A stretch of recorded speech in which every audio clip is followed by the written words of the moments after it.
Добрый день, мои хорошие! Вы на канале Светлана Лосева, и это канал о вязании. Сегодня я хочу вам предложить связать вот такой красивый палантин. Очень красивый палантин, простой такой вязкой он связан, красивый и элегантный. Я думаю, что будут его вязать с удовольствием многие.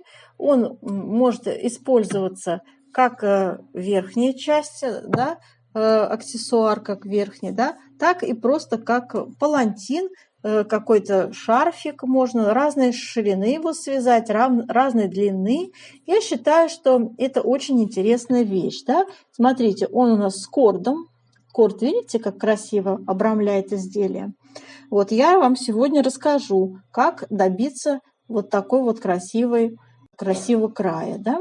Покажу вам в своем мастер-классе. То есть мы будем не только вязать с вами узор, но и, в общем-то, и вот эти нюансы тоже рассматривать. Так, ну а сейчас я хочу вам рассказать про пряжу, которую я подобрала для данного палантина. Совершенно неожиданно для себя нашла очень замечательную пряжу. Хочу с ней, своей находкой с вами поделиться. Дорогие рукодельницы, я очень рада, что вы зашли на мой канал. Если вы впервые на моем канале, пожалуйста, не забудьте подписаться. На моем канале много интересных мастер-классов по вязанию спицами и крючком. И их будет еще больше. Вы будете узнавать о новинках моего канала сразу же. Не забудьте поставить лайк под видео. Это поднятый вверх пальчик. Ваши лайки повышают рейтинг видео. И это не пустые слова. И к тому же, так видео попадает в вашу папочку понравившихся, и вы никогда его больше не потеряете. Девочки, я открыла для себя новую пряжу. Называется она белорусская, серия Классик, и это фабрика Камтекс. Смотрите, в 300 метров, в 100 грамм 300 метров. И это полушерсть, акрил и шерсть. Она немножко пушится, хорошей скрутки. Такая приятная. Вязать из нее приятно. Знаете, она мне чем-то напоминает ангору турецкую. Знаете, такая же вот пушистая, тоненькая, потолще, конечно, ангоры. Вот. И, в общем-то, вот такой вот палантинчик я предлагаю из нее связать. Я взяла спицы номер 4. Вот. И такой узорчик. Вообще, это моделька из иностранного журнала. Там английский, в общем-то, английским языком текст. И ничего я переводить не стала, поскольку я не владею этим языком. Вот, я просто схему составила узора. Ну и там, в общем-то, по смыслу догадалась, какая у нас ширина палантина рекомендуется. И еще я обратила внимание, что там используется корд. Вот я показываю вам, как это сделать в этом видеоролике, в этом мастер-классе. Помимо вязания узора, я покажу вам, как вот этот край красиво, как у модели, сделать. Узор очень простой, в принципе. Вот, я нарисовала схему сама, чтобы я вообще люблю вязать по схемам, да?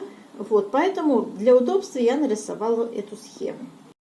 Вот такой красивый палантин в журнале у нас выглядит.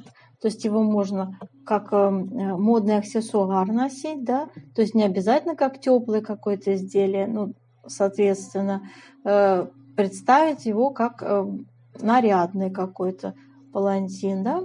И, в общем-то, что я еще хотела вам показать. Ну, это мы уже видели. Вот так выглядит описание, которое... Вот. Это правая часть 15. Да, эти схемы не относятся. Это другое изделие. Вот так выглядит, значит, наш палантин.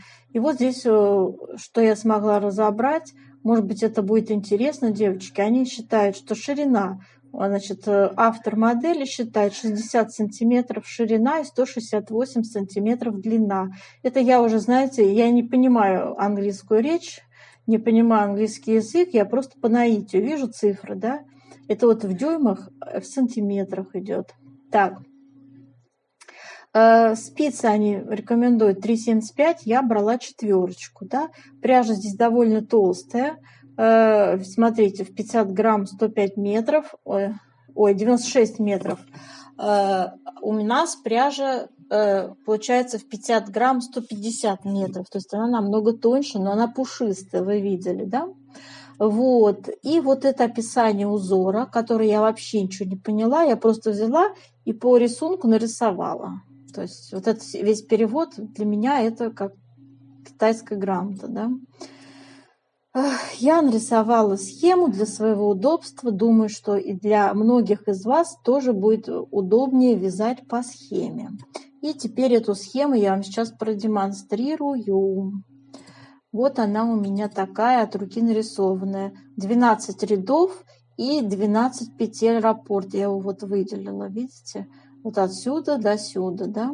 Это вот у нас такой раппорт. И вот эти 9 петель, которые мы вяжем, это для красивого края, крайне правые идут, и 8 петель за раппортом, крайне левые. Всегда надо их добавлять, именно так, как здесь показано на схеме, девочки. И по центру вы вяжете столько раппортов, сколько вам нужно. То есть здесь можно и широкий палантин, и шарфик связать. Узор простой, как вы видели, незамысловатый такой, и легко очень вяжется. Реально легко вяжется. Здесь повторы идут у нас 3-5 ряд одинаково вяжется, как видите, 9-11 ряды тоже одинаковые. Вообще очень быстро запоминается. Связав его один раз, можно потом уже в схему не заглядывать, и так уже будет понятно по смыслу, как вязать этот узор. Вот. Как сделать расчет этого изделия, я сейчас чуть позже, после того, как свяжем образец, покажу. Как связать корд, вот эта красивая обвязка, да, у модельчики. Очень красивая обвязка, вы видите. Сейчас я вам еще приближу. Смотрите, какая красивая обвязка, да. Я вам тоже сегодня покажу, как вот эту вот красоту достичь. Ну, то есть, как я это понимаю. Здесь я тоже в описании ничего этого не нашла, но это все можно очень легко самим воплотить. Многие же знают, как вязать полый шнур, да, это вот наподобие.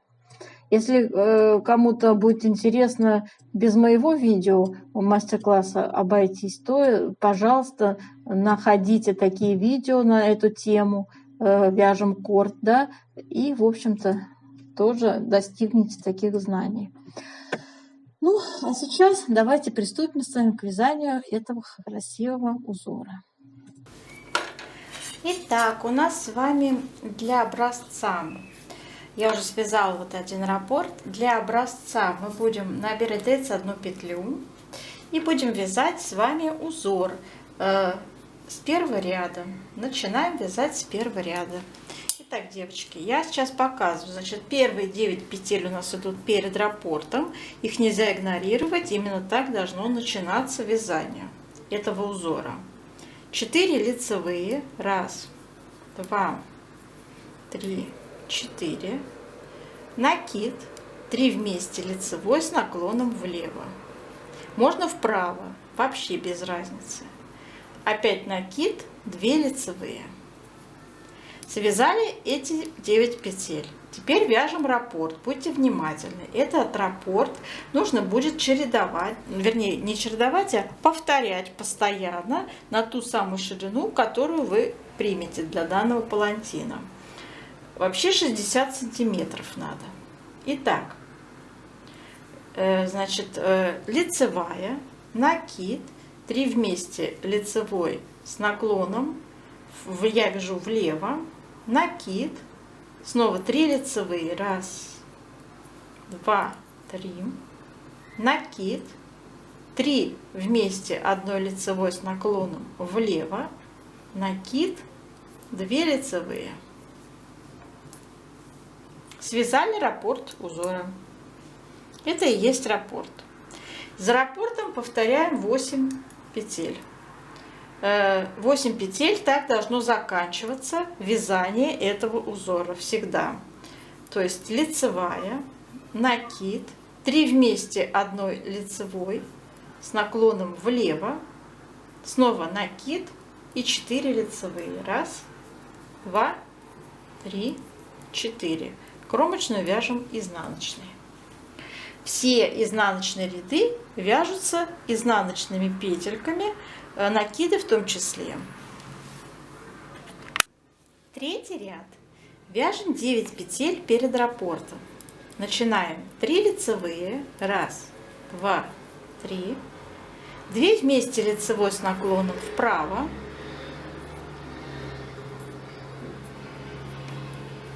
накид, лицевая, накид, 2 вместе лицевой с наклоном влево, лицевая. И сейчас начинается раппорт узора. 2 вместе лицевой с наклоном вправо,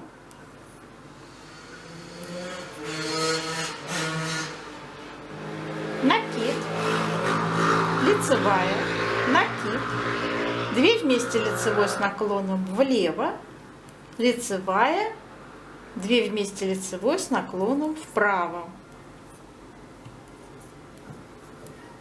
накид, лицевая, накид, 2 вместе лицевой с наклоном влево, лицевая. Это был раппорт узора, который требуется повторять. За раппортом всегда вязаное полотно будет заканчиваться 8 петельками вот таким образом. 2 вместе лицевой с наклоном вправо, накид, лицевая, накид, 2 вместе лицевой с наклоном влево, 3 лицевые, 1, 2, 3. Кромочный будем вязать изнаночной петлей. Так, 4 ряд вяжем, как смотрят петли. 5 ряд у нас с вами вяжется так же, как 3, 1 в 1, девочки, прямо 1 в 1, как 3. Поэтому я его показывать не буду, да? То есть вы повторяете сейчас 3 ряд. И 6 ряд вяжем изнаночными петлями, как обычные изнаночные ряды. Самостоятельно вяжем 5 ряд. 7 ряд у нас с вами вяжется следующим образом. 9 петель перед раппортом вяжем. 2 лицевые, 2 вместе лицевой с наклоном вправо, накид, 3 лицевые, 1, 2, 3. Снова накид, 3 вместе, 1 лицевой. Я вяжу с наклоном влево. Без разницы, можете вправо, можете вязать с выделением центральной петли. То есть это на ваше усмотрение. Накид. Начинаем вязать раппорт именно вот с этого накида, который я сейчас сделаю. То есть начало раппорта, накид. Затем 3 лицевые. Снова накид. 3 вместе, 1 лицевой с наклоном влево. Накид, 3 лицевые. Накид, 3 лицевые. Это был раппорт узора. За раппортом всегда вяжем 8 петель. Следующим образом. Накид, 3 лицевые, накид, 2 вместе лицевой с наклоном влево, 2 лицевые. Кромочно вяжем изнаночной. 9. Так, 8 ряд мы будем вязать изнаночными петельками самостоятельно. Сейчас я покажу, как вязать 9 ряд. И сразу говорю вам, что 9 ряд и 11 ряд вяжутся совершенно одинаково. Итак, 9 ряд. 3 лицевые. 1, 2, 3. Накид. 2 вместе лицевой с наклоном влево. Лицевая. 2 вместе лицевой с наклоном вправо. Накид, лицевая. Это было 9 петель перед раппортом, который надо вязать обязательно. Теперь вяжем сам раппорт. Накид. 2 вместе лицевой с наклоном влево. Лицевая. 2 вместе лицевой с наклоном вправо. Накид. Лицевая. Накид. Снова 2 вместе лицевой с наклоном влево. Лицевая. И 2 вместе лицевой с наклоном вправо. Накид, лицевая. Раппорт связан. За раппортом 8 петель. Накид, 2 вместе лицевой с наклоном влево, лицевая, 2 вместе лицевой с наклоном вправо, накид. И 3 лицевые завершаем. 1, 2, 3. Кромочная у нас изнаночная. Так, с этим мы разобрались.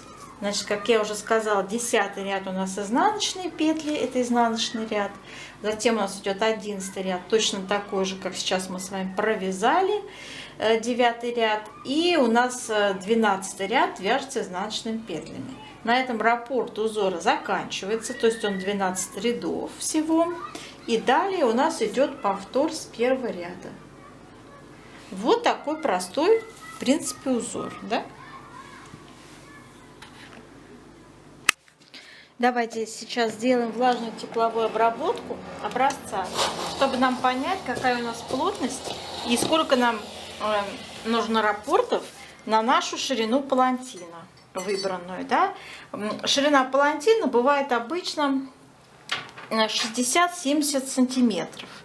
Вот, то есть, если вы хотите связать шарфик, то можно взять достаточно, там, например, 50 сантиметров, да?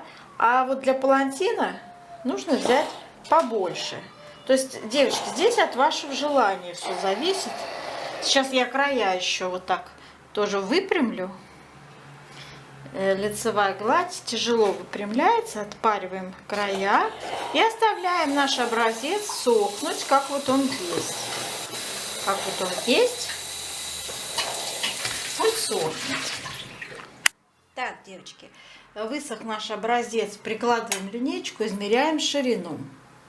Показываю, как я измеряю плотность. Я так думаю, что не обязательно же вы будете брать ту пряжу, которую я рекомендую, да.